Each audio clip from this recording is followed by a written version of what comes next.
Shimul memorial north south school and college কর্তৃক আয়োজিত আজকের অনলাইন ক্লাসে দশম শ্রেণীর সকল শিক্ষার্থীকে শুভেচ্ছা ও স্বাগত। আশা করি তোমরা ভালো আছো, সুস্থ আছো, বাড়িতে আছো, নিরাপদে আছো। আজকে ক্লাস উপস্থাপনায় আমি তোমাদের সাথে আছি রেশমি খাতুন জেসি, সহকারী শিক্ষক, Shimul memorial north south school and college.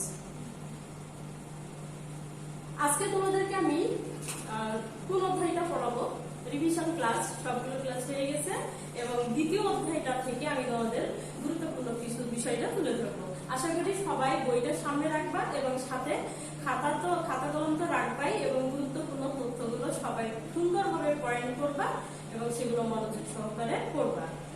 তাহলে চলো দ্বিতীয় অধ্যায় আজকে কি দেখবো সেটা দেখি। আজকের পাঠ শেষে তোমরা কি শিখছো? প্রাচীন মিশরীয় সভ্যতার ক্রমবিকাশ এবং নীল নদের অবদান উল্লেখ করে মিশরের সমাজ ও রাষ্ট্র সম্পর্কে বর্ণনা করতে পারবে।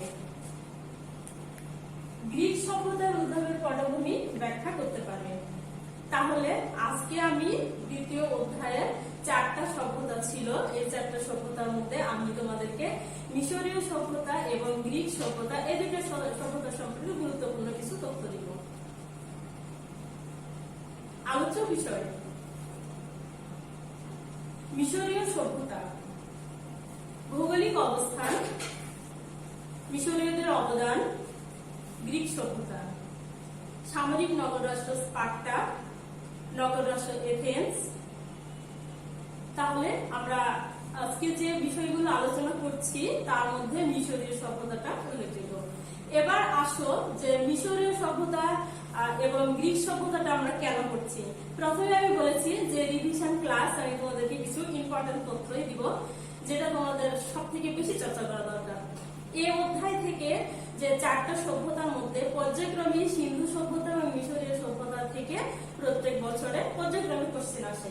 তাহলে 2020 সালে যেহেতু সিন্ধু সভ্যতা থেকে এবং রোমান সভ্যতা থেকে কোশ্চেন এসে গেছে, আমি বলছি না যে সেগুলো তোমরা চর্চা করবা না, সেগুলো তোমরা অবশ্যই চর্চা করবা, কিন্তু এই মিশরীয় সভ্যতা এবং গ্রিক সভ্যতাটাকে বেশি গুরুত্ব দিবা। যার জন্য এই দুইটা সভ্যতা থেকে যেগুলো ইম্পর্টেন্ট তথ্য আমি সেগুলো তোমাদেরকে আরো বিস্তারিত বলছি। মিশরের সভ্যতা, এই মিশর দেশটা কোথা থেকে আসলে এবং এই সভ্যতাটা আসলে সর্বপ্রথম এটা জানা দরকার যে সভ্যতাটা কোথা থেকে উৎপত্তি হয়েছে।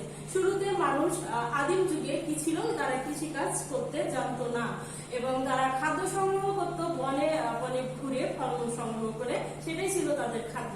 পরবর্তীতে তারা পাথর ঘষে অস্ত্র বানাতে শিখে এবং এই অস্ত্রটা বানাতে শিখে তাদের জীবনের প্রয়োজনে, এবং এই যে অস্ত্র বানাতে শিখে এবং এটাই ছিল তাদের একমাত্র হাতিয়ার। তাহলে আদিম যুগের মানুষের একমাত্র হাতিয়ার কি ছিল বা প্রধান হাতিয়ার প্রথমে কি ছিল? পাথর। এই পাথরের যে যুগটা শুরু হলো, এখান থেকে বলা হচ্ছে যে পূর্বপলীয় যুগ বা পুরনো পাথরের যুগ। এবং পরবর্তীতে মানুষের সমাজ ব্যবস্থা প্রবর্তিত হয়ে আস্তে আস্তে তারা কৃষি কাজ করতে শিখে এবং কৃষির সাথে সংশ্লিষ্ট কিছু নিয়ম কানুন তারা মানতে শিখে এবং কৃষি ব্যবস্থা গড়ে তোলে। এবং এই অবস্থায় তারা যে খাদ্য সংগ্রহমূলক অর্থনীতিকে পরিবর্তন করে কৃষি নির্ভর অর্থনীতি চলে আসে এবং নতুন কিছু প্রবর্তিত হয়। এই সময় এটাকে বলা হচ্ছে নবপলীয় যুগ বা নতুন পাথরের যুগ।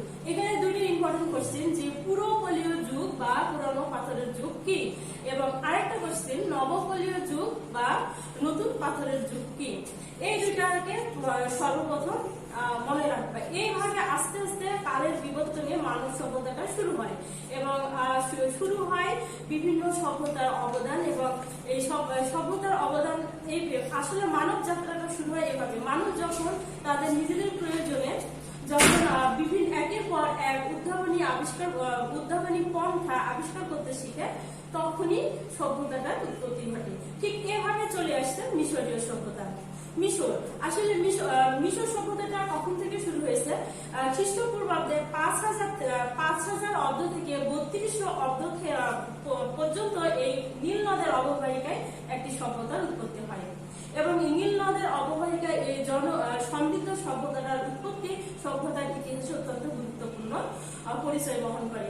এবং এখানে এই সভ্যতাটার প্রথম রাজবংশ শাসনামলে যে রাজবংশ শুরু হয় সেটা ছিল প্রথম রাজা ছিল নারমার বা মেনেস। এই মেনেসের নেতৃত্বে প্রথম মিশরীয় রাজবংশ শুরু হয় এবং মেনেস সর্বপ্রথম পুরোহিত এবং প্রথম ফারাওয়ের মর্যাদা লাভ করেন। ফারাওরা ছিল মিশরের সর্বোচ্চ পদমর্যাদার অধিকারী এবং ফারাওরা উত্তরাধিকার সূত্রে তারা ফারাও পদ পেত এবং এটা বংশানুক্রমিক ভাবে চলে আসতো। তাহলে এখানে ইম্পর্টেন্ট যেটা কোশ্চেন যে মিশরের প্রথম নরপতি কে, তাহলে এখানে উত্তর কি হবে? নারমার বা মেনেস। কার নেতৃত্বে প্রথম মিশরের রাজবংশ শুরু হয়? তাহলে মেনেসের নেতৃত্বে। এবং এখানে আরেকটা ছিল যে সর্বপ্রথম কে ফারাওয়ের পদ ও মর্যাদা লাভ করে, তাহলে উত্তরটা হবে মেনেস।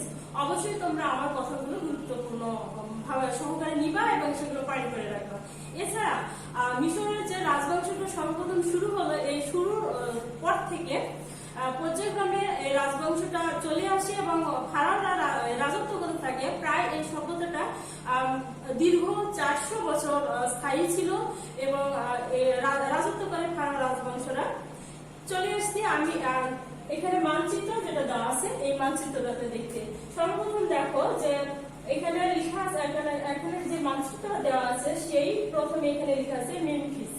আমি এই মেমফিসটাকেই তোমাদেরকে ভালোভাবে নোট করে রাখতে বলছি। এই সভ্যতাটা আসছে এই জায়গাটাতে, ঠিক মিশর দেশটা অবস্থিত এবং শুরু হয়েছে তিনটা মহাদেশ দ্বারা পরিবেষ্টিত এবং এই তিনটি মহাদেশ দ্বারা পরিবেষ্টিত এই দেশটা কি কি মহাদেশ? এশিয়া, আফ্রিকা এবং ইউরোপ, এই তিনটি মহাদেশ দ্বারা পরিবেষ্টিত এই দেশটা। এবং এই দেশটা যে বলা হয় ইজিপ্ট, যে প্রাচীন শহর, এই ইজিপ্ট দেশটারই প্রাচীন নাম হচ্ছে মিশর। এবং এই মিশরটাকে কেন্দ্র করে যে সভ্যতাটা গড়ে ওঠে সেটাই আসলে মিশরীয় সভ্যতা।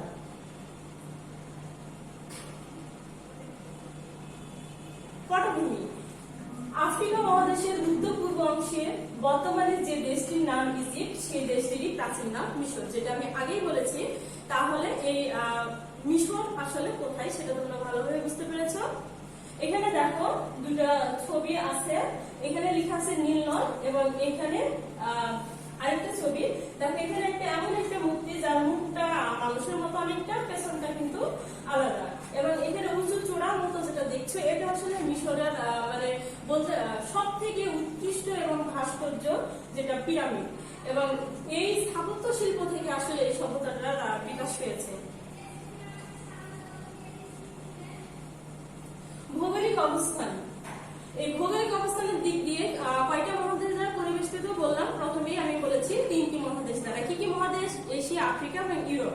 এই এশিয়া, আফ্রিকা, ইউরোপ মহাদেশ দ্বারা পরিবেষ্টিত। এই ছিল কোন মহাসাগরের উপকূলে? ভূমধ্য সাগরের উপকূলে অবস্থিত।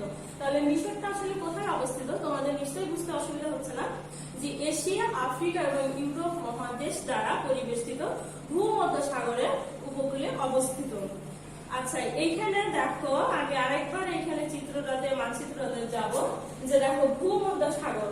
তাহলে এখানে তিনটা মহাদেশ দ্বারা পরিবেষ্টিত এই মিশরটাকে অবশ্যই তোমরা বুঝতে পারছো যে এখানে মেমফিস, এই মেমফিসটা হচ্ছে মিশরের রাজধানী এবং ভূমধ্য সাগরের উপকূল যে উপকূলে পরিবেষ্টিত, ঠিক এই ম্যাপটা দেখে এখানে প্রমাণ পাওয়া যাচ্ছে।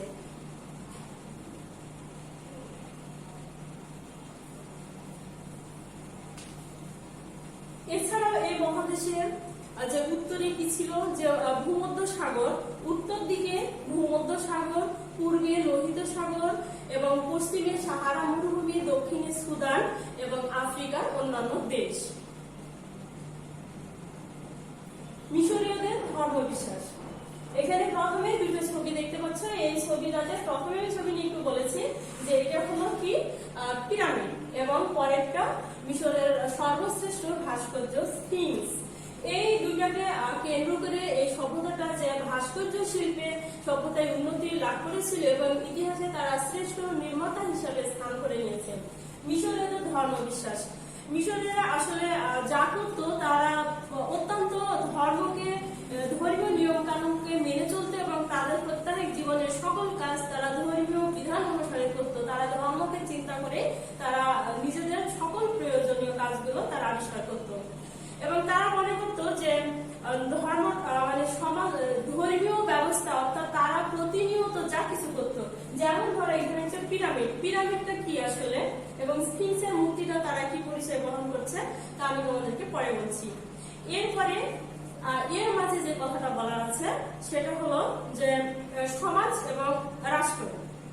সমাজ, তাদের সমাজ ব্যবস্থাটা ঠিক কেমন ছিল এবং তাদের রাষ্ট্রীয় ব্যবস্থাটা জানা দরকার আছে। যে মিশর কতগুলো ক্ষুদ্র ক্ষুদ্র সমাজ ব্যবস্থায় বিভক্ত ছিল এবং বিভক্তি এই রাষ্ট্রগুলো ছিল অত্যন্ত ছোট ছোট। এই বিভক্তি ছোট রাষ্ট্রগুলোকে বলা হতো নোম। তাহলে নোম কি এটা বলবা যে মিশর কতগুলো ক্ষুদ্র ক্ষুদ্র রাষ্ট্রে বিভক্ত ছিল, এই বিভক্তি রাষ্ট্রগুলোকে বলা হতো নোম।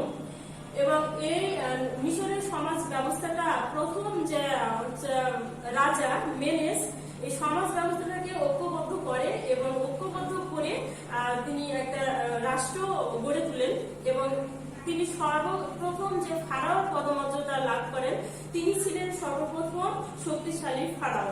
এবং সর্বপ্রথম আসছে পেরো শব্দ থেকে উৎপত্তিটা হয়েছে ফারাও শব্দের। তাহলে এখানে একটা কোশ্চেন যে ফারাও শব্দের উৎপত্তিটা কোথা থেকে হয়েছে, তাহলে তোমরা কি বলবা যে পেরো শব্দ থেকে, পেরো শব্দ থেকে আসছে ফারাও, যার এটা ছিল পদমর্যাদা এবং বংশানুক্রমিক ছিল। এবং যে মেনেস সর্বপ্রথম নরপতি যে মেনেস বা ফারাও পদমর্যাদা লাভ করেন তিনি রাষ্ট্রটাকে একত্র করে যে সমাজ ব্যবস্থাটা গড়ে তুললেন এবং তিনি একটা রাজধানী গড়ে তুললেন এবং এই রাজধানীটার নাম ছিল মেমফিস। সেই থেকে মিশরের রাজধানীর নাম হচ্ছে মেমফিস। এরপরে চলে আসছে নীল নদ। নীল নদ মিশরকে কেন্দ্র করে যে নীল নদের দান, যেটা নাম বললেই নয়, নীল নদ আসলে এরকম একটা নীল নদের অববাহিকা এই দেশটা গড়ে উঠেছিল বা এই সভ্যতারা নীল নদকে কেন্দ্র করেই গড়ে উঠেছিল। এবং নীল নদটা মিশরের যে কুল ঘেঁষে এবং মিশরের মধ্যে দিয়ে যা দুই কুল ছেপিয়ে আসতো এবং এই দেশটার মধ্য দিয়ে প্রবেশ করে চলে আসছে অন্যান্য দেশে। এবং নীল নদকে কেন্দ্র করে মিশরের সভ্যতার উৎপত্তি হওয়ার কারণটা ছিল এরকম যে প্রতি বছর বন্যায় প্লাবিত হয়ে প্রচুর পলি পড়তো এবং এই পলি জমিতে প্রচুর উর্বর জমিটা যে উর্বর ছিল এবং উর্বর জমিতে প্রচুর ফসল ফলাতো। যেহেতু তাদের সমাজ ব্যবস্থা ছিল কৃষি নির্ভর এবং কৃষিকে কেন্দ্র করে তাদের সভ্যতাটার অগ্রগতি, তাই এখানে উর্বর জমিতে প্রচুর উৎপাদন হতো এবং তাদের উৎপাদিত ফসলের মধ্যে ছিল গম, যব, তুলা, পেঁয়াজ, পিস্তল।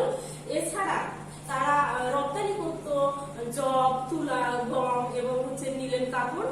এছাড়া এই যে তাদের রপ্তানিকৃত ফসলগুলো যে ফিনিশিয়া, ফিলিস্তিনি, সিরিয়া দেশে রপ্তানি করা হতো এবং তারা আমদানি কিছু দ্রব্য অন্য দেশ থেকে আমদানি করতো, তার মধ্যে ছিল স্বর্ণ, রৌপ্য, হাতির দাঁত, কাঠ, এগুলো তারা আমদানি করতো। তাহলে তাদের আমদানি এবং রপ্তানি দুটাই ছিল এবং সেক্ষেত্রে বোঝা যাচ্ছে যে তারা আস্তে আস্তে সভ্যতার বিকাশে উন্নতি হয় এবং তারা আমদানি এবং রপ্তানি বাণিজ্যটা আয়ত্ত করতে পারে। এবং এর থেকে আসছে নীল নদ এবং ইতিহাসের জনক হেরোডোটাস যথার্থই বলেছিলেন যে নীল নদকে বলা হয় মিশরের প্রাণকেন্দ্র এবং নীল নদের দান, মিশর হচ্ছে নীল নদের দান। এই জন্য যে নীল নদের দান, যে নীল নদ যে প্রতি বছর বন্যায় প্লাবিত হয়ে যে জমিটাকে উর্বর করতো এবং উর্বর জমিতে যে তাদের প্রচুর উৎপাদন হতো সেটা আমদানি রপ্তানি বাণিজ্যটা ভারসাম্য রাখতো এবং সেই থেকে তাদের আস্তে আস্তে অর্থনৈতিক অবস্থার উন্নতি হয়, যার জন্য বলা হয় যে মিশরকে নীল নদের দান। এরপরে আমি আসছি মিশরীয়দের অবদান এবং তাদের অবদানটা সভ্যতার বিভিন্ন ক্ষেত্রে তারা নানাভাবে অবদান দিয়ে গেছেন এবং এর মধ্যে তাদের যে ভাষা, সাহিত্য, শিক্ষা, সংস্কৃতি সবকিছুই কিন্তু তারা ধর্মকে কেন্দ্র করে, তারা ধর্মীয় বিশ্বাসটা ছিল তাদের মধ্যে প্রবল এবং তারা ধর্ম বিশ্বাসকে কেন্দ্র করেই প্রতিনিয়ত বিজ্ঞান চর্চা বা সাহিত্য, ভাষা, তারা সবকিছু কিন্তু ধর্মীয় বিশ্বাসকে কেন্দ্র করেই করতো। তারা মনে করতো যে ফারাও পরবর্তীতে, মৃত্যুর পরবর্তীতে আবার আসবেন এবং রাজত্ব করবেন এবং পরবর্তীতে তারা প্রত্যেকটা মৃতদেহকে তাজা রাখার জন্য তারা ব্যবস্থা করত এবং তারা যেহেতু এটা বিশ্বাস করতো যে ফারাও একদিন আবার জীবিত হবেন এবং আবার তিনি রাজা হবেন, তাহলে তারা ধর্মকে কেন্দ্র করে যে এই ভাস্কর্য এবং চিত্রগুলো এঁকেছিল, যার জন্য তারা পৃথিবীর ইতিহাসে শ্রেষ্ঠ নির্মাতা এবং ভাস্কর্য শিল্পে তারা শ্রেষ্ঠ নির্মাতা হিসেবে স্থান করে নিয়েছে। ধর্মবিশ্বাস, এদের ধর্মবিশ্বাসের যে ধর্মীয় বিশ্বাস, তারা সর্বপ্রথম কিছু দেবদেবতার পূজা করত এবং এখান থেকে সভ্যতার সর্বপ্রথম পূজা ব্যবস্থাটা চলে আসে এবং তারা ধর্মকে কেন্দ্র করে যেহেতু প্রতিনিয়ত তাদের জীবন ব্যবস্থাটাকে আবর্তিত করত, তাহলে তারা বিভিন্ন সময় বিভিন্ন দেব দেবী এবং দেবতা, জড়বস্তু এবং জীবজন্তুর পূজা করত এবং তারা তাদের দেবতার মধ্যে ছিল সূর্য দেবতা রে বা আমন রে সর্বোৎকৃষ্ট। তাদের জীবনে সূর্য দেবতা রে বা আমন রের গুরুত্ব ছিল সব থেকে বেশি। এছাড়া তারা মনে করত সূর্য দেবতা রে বা আমন রে প্রাকৃতিক শস্য এবং যে ওসিরিস নীল নদের দেবতা উভয়েই সম্মিলিতভাবে পৃথিবীটা পরিচালিত করে। তাদের ধর্ম বিশ্বাসটা অত্যন্ত প্রবল ছিল, যার জন্য তারা এই ধরনের মনে করতেন যে সূর্য দেবতা রে বা আমন রে এবং নীল নদের দেবতা ওসিরিস মিলিতভাবে সমগ্র পৃথিবীটাই পরিচালিত করছে।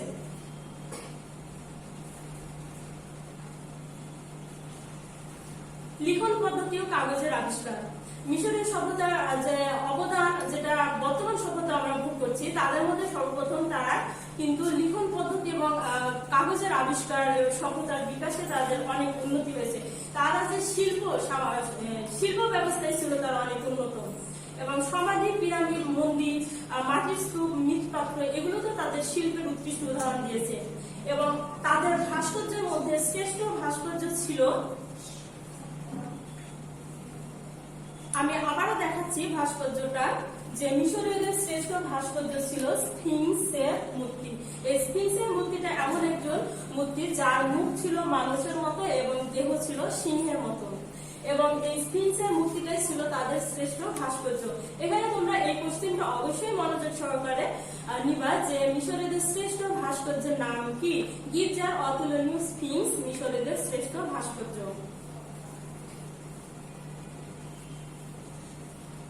এছাড়া তারা শিল্পক্ষেত্রে অনেক উন্নতি ছিল এবং তারা যে সমাধি, মন্দিরের গায়ে মাটির স্তূপ, মৃৎপাত্র সবগুলোতে তারা ধর্মীয় চেতনাকে সামনে রেখে তারা তাদের শৈল্পিক স্থাপত্য শিল্পের নিপুণতা ফুটে তুলেছে। তাদের প্রিয় রং ছিল কালো ও সাদা। এই কালো সাদা রং দিয়ে তারা মন্দির, সমাধি গায়ে যে সুন্দর সুন্দর কারুকাজ ফুটে তুলত এবং এই ভাস্কর্যগুলো তারা কালো এবং সাদা রংটাই ব্যবহার করত। লিখন পদ্ধতি ও কাগজের আবিষ্কার, মিশরীয়রা সর্বপ্রথম লিপি বা অক্ষর আবিষ্কার করে। তারা মনের ভাব প্রকাশ করে। তারা সর্বপ্রথম যা ধর্মীয় চিন্তাকেই সামনে রেখে তারা সর্বপ্রথম এই লিপিটার আবিষ্কার করে এবং তারা মনের ভাবটা প্রকাশ করতো, যেটার মাধ্যমে সেটাকে বলা হতো লিপি। এই লিপিটাকে সর্বপ্রথম তারা 24টি ব্যঞ্জন বর্ণের আবিষ্কার করে এবং পরবর্তীতে এই ব্যঞ্জন বর্ণগুলোকে তারা লিখিতভাবে ব্যবহার করে, যেটাকে বলতো তারা যে লিপি। এই লিপিটাকে পরবর্তীতে তারা যখন লিখিতভাবে ব্যবহার করতে শুরু করলো, তখনই এটার নাম আসলো চিত্রলিপি। এই চিত্রলিপিকে বলা হয় হায়ারোগ্লিফিক বা পবিত্র অক্ষর। এখানে গুরুত্বপূর্ণ যেটা কোশ্চেন যে হায়ারোগ্লিফিক কি বা পবিত্র অক্ষর কি, এখানে তোমাদের কনফিউশন হওয়ার কোনো কারণ নাই। যদি থাকে যে হায়ারোগ্লিফিক, তাহলে ওটাই তোমরা ভাববা যেটা পবিত্র অক্ষর।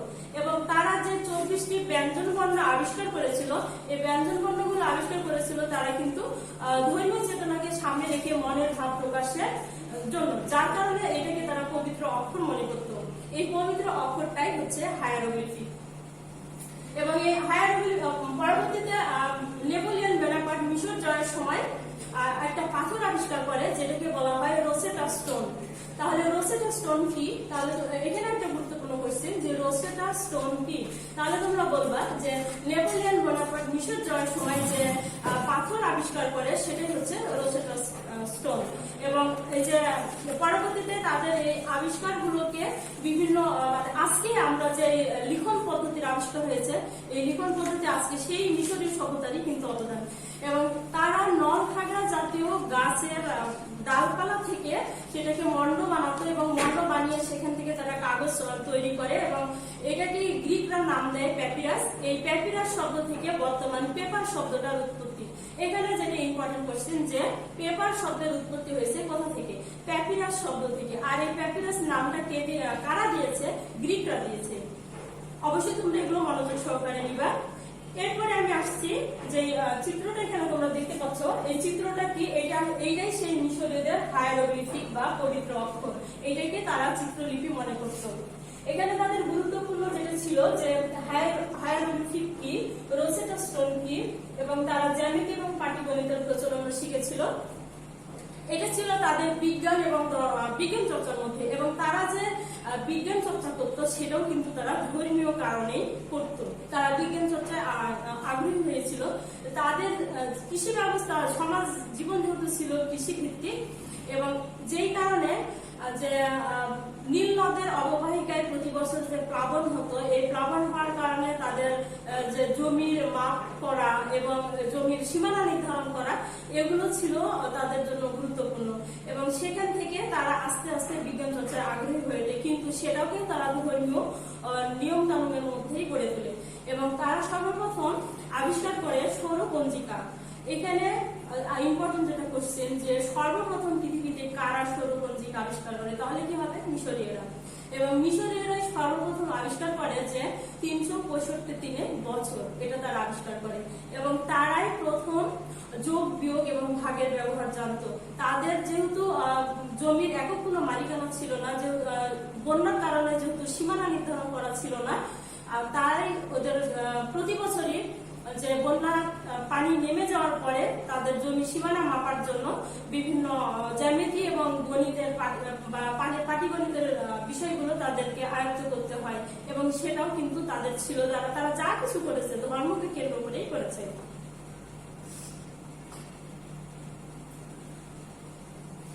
চলে আসছে গ্রিক সভ্যতায়। দেখো প্রথমে দুটো চিত্র দেখতে পাচ্ছ, যে সভ্যতায় গ্রিসের অবদান কতটুকু ছিল এবং তারা কিভাবে সভ্যতায় স্থান করে নিয়েছে। সর্বপ্রথম তাদের ভাস্কর্য দিয়ে আমি শুরু করেছি, যে এটা ছিল গ্রিস দেশের যে আভিজাত্যের প্রতীক, সেই প্রতীকের ছবি।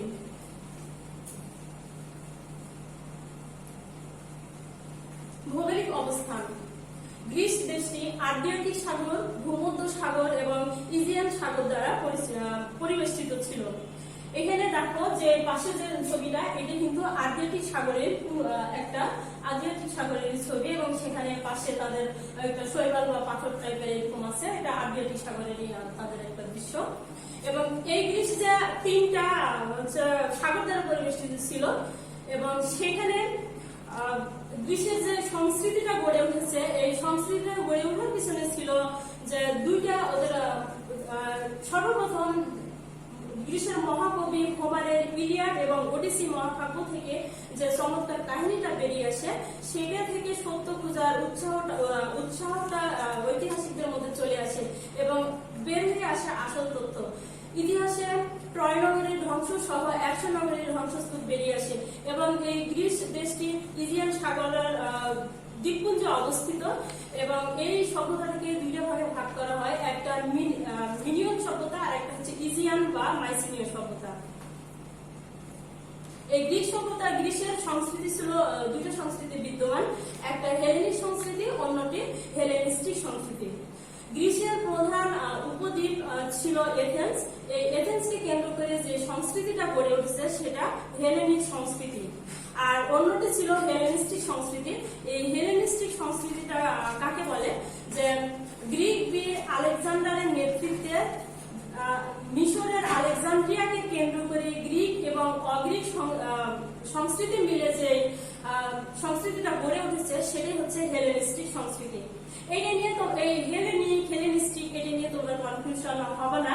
এই জন্য এটা সর্বপ্রথম মনে রাখবে যে গ্রিসের প্রধান উপদ্বীপ এথেন্সকে কেন্দ্র করে যেটা গড়ে ওঠে সেটাই আসলে হেলেনিক। আর আলেকজান্ডারের নেতৃত্বে যে সংস্কৃতিটা গড়ে ওঠে এর মধ্যে গ্রিকও ছিল এবং গ্রিকের বাহিরেও ছিল এই সংস্কৃতি। এই দুইটা সংস্কৃতির সংমিশ্রণে চলে আসে হেলেনিস্টিক সংস্কৃতি।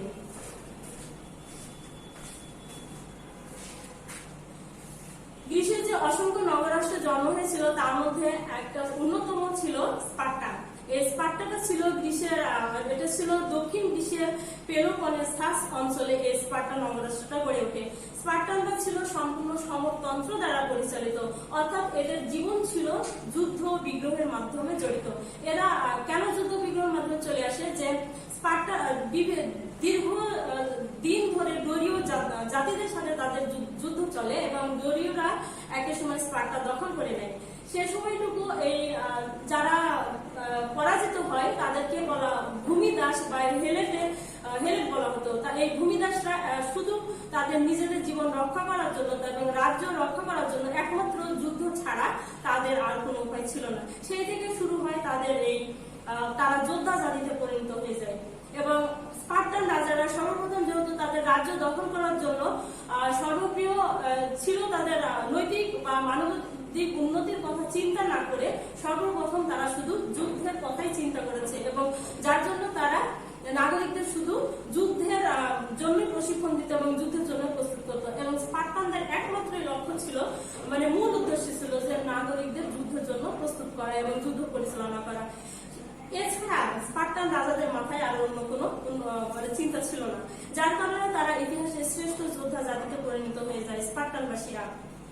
এখানে দেখো যে ছবিটা দেখতে পাচ্ছ, এই যে সেই স্পার্টানদের যে যোদ্ধা জাতিতে পরিণত হয়ে যায় এবং তারা সর্ব পর্যায়ে তারা যুদ্ধের জন্য প্রস্তুত, যেহেতু তাদের অন্য কোনো দিকে তাদের কোনো ভ্রুক্ষেপ ছিল না, কারণ একমাত্র তাদের লক্ষ্যই ছিল তাদের রাজ্যকে রক্ষা করা। নগর রাষ্ট্র এথেন্স, গ্রিসের প্রধান যে উপদ্বীপ এথেন্স, এই এথেন্সে সর্বপ্রথম গণতন্ত্রের সূচনা হয় এবং এই এথেন্সে যে গণতন্ত্রের সূচনা হয় সেটা আজকে বিশ্বের যে গণতান্ত্রিক রাষ্ট্রগুলো আছে তা কিন্তু গ্রিসেরই অবদান। এবং এথেন্সের গণতন্ত্র যখন সর্বপ্রথম ছিল এটা রাজতন্ত্র থেকে পরবর্তীতে চলে আসে সমাজ ব্যবস্থায় প্রবর্তিত হয়ে অভিজাততন্ত্র এবং অভিজাতরা চলে আসে ক্ষমতায়। অভিজাত বংশের সন্তানরা অভিজাত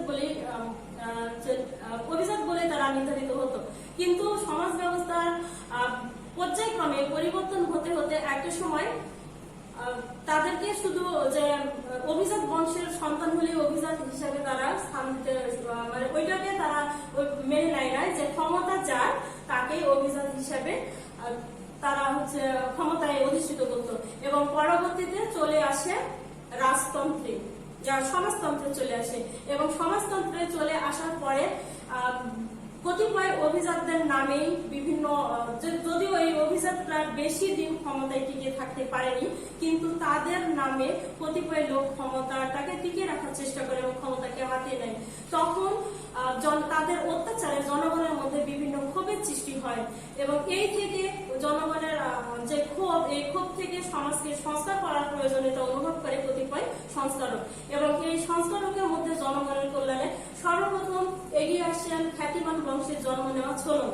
তাহলে এখানে ইম্পর্টেন্ট যেটা করছি যে ছোলন কে এবং তিনি কিভাবে আসছেন, নিশ্চয়ই তোমরা বুঝতে পারছো যে দেশে যখন মারাত্মক সংকট অবস্থা বিরাজ করছিল এবং এই সংকটপূর্ণ পরিস্থিতিতে সংস্কারের জন্য যারা এগিয়ে আসেন তার মধ্যে যে খ্যাতিমান বংশের জন্ম নেওয়া ছোলন সর্বপ্রথম। এবং তিনি এসে গ্রিস আইনের যে কঠোরতা ছিল সেই কঠোরতাগুলো হ্রাস করেন এবং কৃষকদের জন্য করমুক্ত আইন ব্যবস্থা চালু করেন এবং সাধারণ জনগণের জন্য তিনি কিছু নিয়ম চালু করেন। এবং ছোলনের পর জনগণের কল্যাণে পরবর্তীতে এগিয়ে আসেন পিসিস্টেসাস এবং ক্লিসথেনিস, তারাও জনগণের কল্যাণে এগিয়ে আসেন এবং নির্দিষ্ট কিছু আইন তৈরি করেন যেটা জনগণের জন্য অত্যন্ত সহজ ছিল। এর পরবর্তীতে পিসিস্টেসাস এবং ক্লিসথেনিসের পরবর্তীতে গ্রিসে চলে আসে চূড়ান্ত গণতন্ত্র প্রতিষ্ঠিত হয়। আসলে চূড়ান্ত গণতন্ত্র প্রতিষ্ঠিত হয় পেরিক্লিসের হাতে।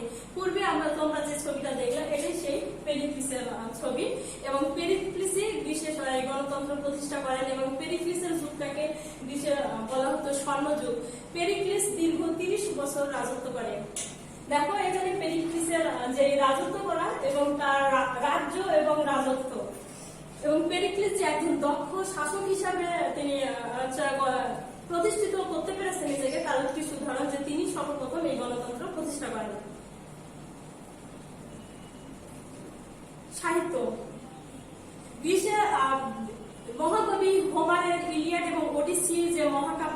এই মহাকাব্যরা তাদের সাহিত্য চর্চার উৎকৃষ্ট উদাহরণ হিসেবে বিশ্বের ইতিহাসে স্থান করে নিয়েছে। এবং এখানে দেখো লেখা আছে দ্য ইলিয়াড অ্যান্ড ওডিসি। এই ইলিয়াড এবং ওডিসি গ্রন্থ দুটি যে তাদের গ্রন্থরূপের মাধ্যমে তাদের চমৎকার কাহিনী এবং অনেক গ্রীসের লুকিয়ে থাকা সত্যগুলো উদ্ঘাটিত হয় এবং পরবর্তীতে সেগুলো সভ্যতার দ্বারের প্রান্তে চলে আসে এবং সেই থেকে চর্চা হয় গ্রীস সভ্যতার বিভিন্ন অবদান সম্পর্কে। এবং হোমারের ইলিয়াড এবং ওডিসি গ্রন্থ দুটির পরবর্তীতে যারা আসে তারা আসলে ছিল নাটক চর্চায় বেশ পারদর্শী ছিল। তারা বিয়োগান্ত নাটক চর্চায় বেশ উন্নত ছিল এবং বিয়োগান্ত নাটকের জনক বলা হতো অ্যাসকালাইসকে। অ্যাসকালাইস ছিল তারা বিয়োগান্ত নাটকের জনক। এছাড়া তারা আরো বেশ কিছু সাহিত্য কর্ম লিপিবদ্ধ করেছেন এবং তারা ধর্ম এবং দর্শন, বিজ্ঞান, স্থাপত্য, ভাস্কর্য, যে খেলাধুলা নিয়ে উন্নতি করেছেন তা সবই ছিল হোমারের ইলিয়াড এবং ওডিসি মহাকাব্যের লুকিয়ে থাকা চমৎকার কাহিনী থেকে তারা এগুলো পরবর্তীতে চর্চায় আসে। এখানে একটা ভাস্কর্য দেখতে পাচ্ছ। এই ভাস্কর্যটা ছিল যে গ্রিসের অধিবাসী হেরোডোটাস, যে ইতিহাসের জনক বলা হয়। এই তারা যে বিজ্ঞান চর্চায় এবং সাহিত্য দর্শনে উন্নত ছিল, হেরোডোটাস ছিল গ্রিসের অধিবাসী। আচ্ছা, আমি কি বলছিলাম তাহলে যে হেরোডোটাসের যে ভাস্কর্যটা, হেরোডোটাস কি ছিলেন? হেরোডোটাস ছিলেন ইতিহাসের জনক। তিনি কোন দেশের অধিবাসী? গ্রিসের অধিবাসী। হেরোডোটাস সর্বপ্রথম গ্রিস ও পারস্যের মধ্যে সংঘটিত যুদ্ধ নিয়ে যে সর্বপ্রথম একটা বই লেখেন এবং সেই চর্চার মাধ্যমে তিনি ইতিহাসের জনক হিসেবে প্রতিষ্ঠিত হন। থুকিরাইডাস ছিল বিজ্ঞানসম্মত হেরোডোটাসের জনক। এরা কোন দেশের অধিবাসী ছিল? গ্রিসের অধিবাসী। তারা যে সাহিত্য চর্চায় উন্নত ছিল তার উৎকৃষ্ট প্রমাণ হচ্ছে হেরোডোটাস। এবং এছাড়া আমি চলে আসছি গ্রিসের ধর্ম নিয়ে, যেটা না বললে নয় যে এরা 12টি দেব দেবীর পূজা করত এবং তাদের ছিল 12টি প্রধান দেবদেবতা। জিউস ছিল তাদের প্রধান দেবতা। তারা জিউসকে প্রধান দেবতা মনে করত। অ্যাপোলো ছিল সূর্য দেবতা, পসিডন সাগরের দেবতা এবং তাদের জ্ঞানের দেবী ছিল অ্যাথেনা। 12টি দেবদেবীর মধ্যে এই 4টি ছিল তাদের শ্রেষ্ঠ দেবদেবী। তাহলে এখানে ইম্পর্টেন্ট যে কোশ্চেন, গ্রিসদের কতটা দেবদেবী পূজা করতো? 12টা। এবং 12টার মধ্যে তাদের শ্রেষ্ঠ দেবদেবী কতজন ছিল? 4জন ছিল। এবং প্রধান দেবতার নাম কি? জিউস। তাদের জ্ঞানের দেবী কে ছিল? দেবী অ্যাথেনা। তারপরে আসছি দর্শন নিয়ে। দার্শনিক চিন্তার ক্ষেত্রে গ্রিসের অভূতপূর্ব উন্নতি হয়েছিল এবং তারা যে দার্শনিক চিন্তা প্রতিফলন ঘটেছিল, তারা সর্বপ্রথম এরকম যে প্রথম দিকটা দার্শনিক ছিল থালেস। তাহলে গ্রিসের প্রথম দার্শনিক কে ছিল? থালেস। এবং সর্বপ্রথম তারাই যে এটা যুক্তিবাদী দার্শনিকদের এই পর্যায়ে এসে আবির্ভাব ঘটে। এই যুক্তিবাদী দার্শনিকদের বলা হতো টাইরান। তাহলে এখানে 3টা কোশ্চেন ছিল যে গ্রিসের থালেস, যুক্তিবাদী দার্শনিকদের মধ্যে প্রথম কে ছিলেন? থালেস। এবং টাইরান বলা হতো কাদেরকে? গ্রিসের যে দার্শনিক চিন্তা প্রতিফলন ঘটে এবং এই যুগে যে যুক্তিবাদী দার্শনিকদের আবির্ভাব ঘটে তাদেরকে সম্মিলিতভাবে বলা হতো টাইরান। এবং তারাই সর্বপ্রথম যে করেন যে এই যে টাইরানদেরকে সম্মিলিতভাবে যে যুক্তিবাদী দার্শনিকদের আবির্ভাব ঘটে এবং এই আবির্ভাব ঘটার যে বিভিন্ন দর্শন চিন্তা নিয়ে দার্শনিক বিষয়গুলো নিয়ে যারা কাজ করে এবং যুক্তিবাদী দার্শনিকদের আবির্ভাব হওয়ার পরে যে প্রসিদ্ধ দার্শনিকগুলো আসে তাদেরকে বলা হতো সোফিস্ট। সক্রেটিস ছিল তাদের দার্শনিকদের মধ্যে শ্রেষ্ঠ এবং সক্রেটিসের শিক্ষার মূল উদ্দেশ্য ছিল আদর্শ নাগরিক এবং সৎ নাগরিক গড়ে তোলা। এটা ছিল সক্রেটিসের শিক্ষার মূল উদ্দেশ্য। সক্রেটিসের শিষ্য ছিল প্লেটোর শিষ্য ছিল অ্যারিস্টটল। তারাও গ্রিসের দার্শনিক ক্ষেত্রে অনেক উন্নতি করেছে। এরপরে আসছে গ্রিসের বিজ্ঞান নিয়ে। আর সর্বপ্রথম 600 খ্রিস্টপূর্বাব্দে তারা বিজ্ঞান চর্চার সূত্রপাত করে এবং তারাই সর্বপ্রথম আবিষ্কার করে যে কিভাবে পৃথিবী আবর্তিত হচ্ছে এবং দিন রাত কি হচ্ছে, চাঁদের নিজস্ব আলো নেই এবং যে নিজ কক্ষপথে আবর্তিত হয়, এরা সর্বপ্রথম তারাই আবিষ্কার করে এবং সর্বপ্রথম পৃথিবীর যে মানচিত্র তারা অঙ্কন করে। তাহলে গুরুত্বপূর্ণ কোশ্চেন যে পৃথিবীর প্রথম মানচিত্র কারা অঙ্কন করে? গ্রিসরা অঙ্কন করে।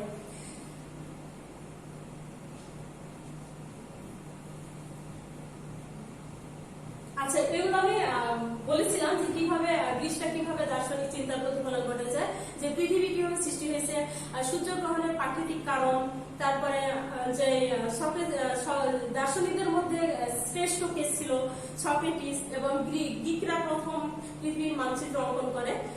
এছাড়া যে পৃথিবী একটি গ্রহ, চাঁদের নিজস্ব আলো নাই, এবং পিথাগোরাসের জ্যামিতি ছাড়াও পদার্থবিদ্যায় পারদর্শী ছিলেন, এবং বিখ্যাত গণিতবিদ ইউক্লিড এবং চিকিৎসা বিজ্ঞানী হিপোক্রেটিস ছিল গ্রীসের শ্রেষ্ঠ বিজ্ঞানীর মধ্যে অন্যতম। স্থাপত্য ভাস্কর্য যে গ্রিক শিল্পের যে বিশেষ করে ভাস্কর্য উন্নতি ছিল, তাদের মধ্যে মৃৎপাত্রে আঁকা ছবি, দেবী এখানার মন্দির এবং বড় বড় স্তম্ভের উপর তৈরি প্রাসাদ ছিল উল্লেখযোগ্য। খেলাধুলা গ্রীসের এখানে তারা খেলাধুলায় অনেক উন্নত ছিল। সর্বপ্রথম এই খেলাধুলার চর্চা যেটা আধুনিক বিশ্বে আমরা আজও খেলাধুলা নিয়ে সারা বিশ্ব যেটা উন্নতি করেছে, সেটা কিন্তু সর্বপ্রথম ছিল গ্রিসদেরই অবদান। তারা দেবতা জিউসের সম্মানে প্রতি বছর বিভিন্ন প্রতিযোগিতার আয়োজন করত, এবং তারা নানা ধরনের প্রতিযোগিতার মধ্যে ছিল অলিম্পিক খেলা, জল ক্রীড়া, বর্ষা নিক্ষেপ এবং মুষ্টিযুদ্ধ। এগুলো ছিল তাদের উল্লেখযোগ্য খেলা। এছাড়া আজকে যে অলিম্পিক খেলা, আমরা যে অলিম্পিক খেলার সাথে পরিচিত, তারা সর্বপ্রথম গ্রিসদেরই আবিষ্কার। এর প্রতি 4 বছর পর এই খেলা অনুষ্ঠিত হতো, এবং বিজয়ীদের জলপাই গাছের ডাল পাতা দিয়ে পুরস্কৃত করা হতো। এই খেলাধুলা প্রতি বছর অনুষ্ঠিত হওয়ার পরে গ্রিসের পার্শ্ববর্তী রাষ্ট্রগুলোর মধ্যে শত্রুতার বদলে তাদের মধ্যে কিন্তু সৌহার্দ্যপূর্ণ মনোভাব চলে আসে, এবং একে অপরের বন্ধু ভাবতে শুরু করে, এবং তারা প্রতিনিয়ত তারা অনেক আশাবাদী ছিল, এবং তাদের মধ্যে যে সৌহার্দ্যপূর্ণ মনোভাব চলে আসে, যার কারণে তারা সভ্যতার ক্ষেত্রে আরো উন্নতি হতে সক্ষম হয়। আজকে আলোচনা আমার এখান থেকে শেষ, চলে আসছে মূল্যায়নে। দেখি গুরুত্বপূর্ণ কোশ্চেন গুলো তোমরা মনোযোগ সহকারে নিতে পেরেছো কিনা এবং তার উত্তরগুলো মনে আছে কিনা। মহাকবি হোমার কোন দেশের অধিবাসী? মহাকবি হোমার গ্রিসের অধিবাসী। নীল নদের উৎপত্তি স্থান কোথায়? নীল নদের উৎপত্তি স্থান আফ্রিকার লেক ভিক্টোরিয়া। মিশরীয়দের সর্বশ্রেষ্ঠ ভাস্কর্যের নাম কি? মিশরীয়দের সর্বশ্রেষ্ঠ ভাস্কর্যের নাম স্ফিংস। সক্রেটিসের শিক্ষার মূল উদ্দেশ্য কি ছিল? সক্রেটিসের শিক্ষার মূল উদ্দেশ্য ছিল সৎ নাগরিক এবং আদর্শ রাষ্ট্র গড়ে তোলা। কাকে বিয়োগান্ত নাটকের জনক বলা হয়? অ্যাসকালাইসকে বিয়োগান্ত নাটকের জনক বলা হয়। এখানে এর সাথে এই প্রশ্নটার অল্টারনেটিভ হতে পারে যে অ্যাসকালাইস কোন দেশের অধিবাসী? কি বলবো তোমরা? গ্রিসের অধিবাসী। আগামী দিন ডিভিশন টপলেস নেওয়া হবে অধ্যায় 2 সম্পূর্ণ অংশের উপর। তোমরা বাড়িতে সমস্ত অধ্যায়তে ভালোভাবে চর্চা করবে, এবং টপলেসের জন্য আশা করছি সবাই সুন্দরভাবে একটা প্রস্তুতি নেবে। পরবর্তী ক্লাস দেখার আমন্ত্রণ জানিয়ে আজকের মতো বিদায় নিচ্ছি। ধন্যবাদ।